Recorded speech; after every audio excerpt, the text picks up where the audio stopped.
Hi guys, আসসালামু আলাইকুম।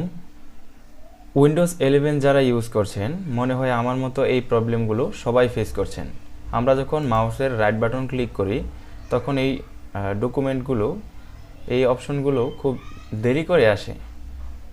এটা কিভাবে ফাস্ট করব সেটা আজকে আমি দেখাবো। কিবোর্ড থেকে উইন্ডোজ প্লাস আর প্রেস করবেন, এরকম একটা ফরম্যাট আসবে। এখানে লিখে দেবেন রেজিডিট, লিখে ওকে করে দিবেন। তারপর চলে যাবেন এইচ কি কারেন্ট ইউজার, এখানে একটা ক্লিক করবেন। তারপর কন্ট্রোল প্যানেল, তারপর ডেস্কটপ। ডেস্কটপে ক্লিক করে নিচে চলে আসবেন। এখান থেকে মেনু শো ডিলে, এটাতে ডাবল ক্লিক করবেন। এরকম একটা ফরম্যাট চলে আসবে, এখানে 400 লেখা থাকবে। এটা রিমুভ করে এখানে 0 বসিয়ে ওকে করে দেবেন। এখন দেখেন স্পিড কতটা বেড়ে গেছে, খুব দ্রুত আসবে। থ্যাংক ইউ গ্যাস, ভালো থাকবেন। আসসালামু আলাইকুম।